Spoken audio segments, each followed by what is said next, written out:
I have read many, many scholarly works on the Trinity, and indeed I've taught the Doctrine of the Trinity course off and on for about 20 years now.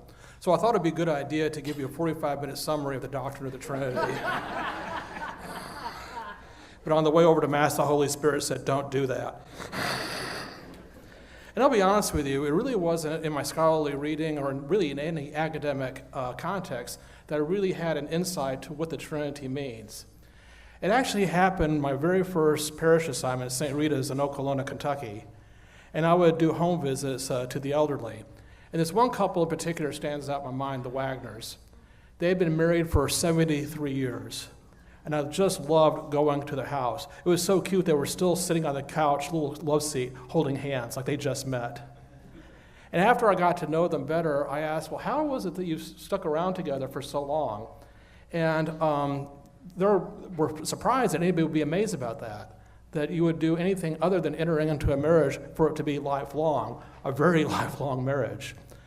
They had a few simple rules. First of all, they decided right at the beginning that she was going to be the boss, and that seemed to work for them. I thought it was interesting, too, they also committed themselves never to eat at restaurants. They were always going to eat as a family and never in a restaurant, and never spend a whole day apart. So once again, very simple people, but just an amazing couple. And as I got to know them better, I recognized that I was in the presence of something holy. Sometimes I felt like I should take my shoes off when I went into their house because I knew I was on holy ground. I was witnessing something really profound. Because they loved each other intensely, and I can't exaggerate that. But the love that they shared was almost like another physical presence in the room. It really was almost like another person was there. Then it got it. That's what God is. That's what the tradition means when they say that God is a Trinity. Because St. Augustine, as among others, has recognized that really to say that God is love is at the same time to say that God is Trinity, because love always involves at least three things, maybe better, three moments. For there to be love, there has to be a lover. There has to be one who loves intensely. But it has to be directed at someone.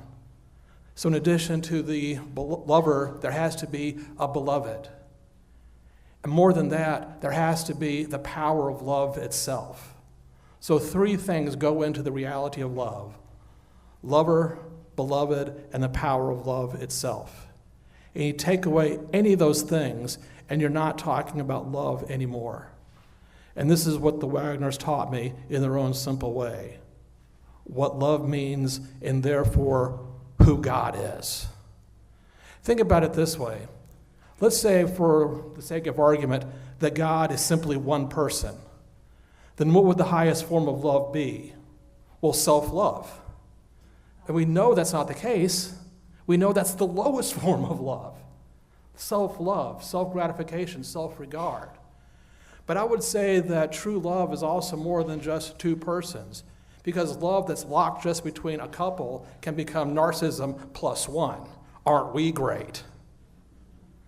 No, true love is an open circle.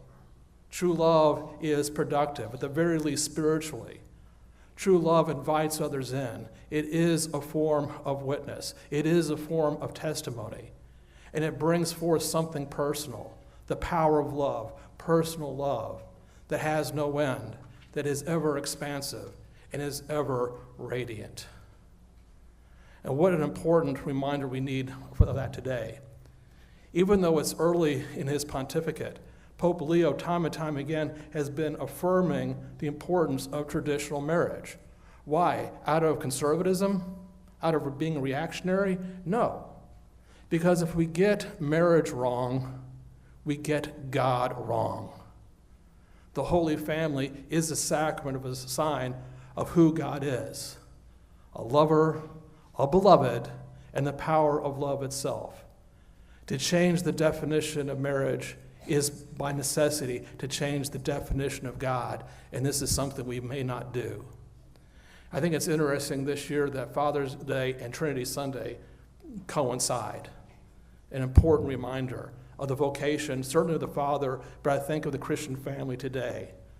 And people scratch their heads, there's a lot of debate. Well, what is the vocation of the lady? What is the vocation of the Christian family? And I would say it is today what it always has been, the sign of the Trinity.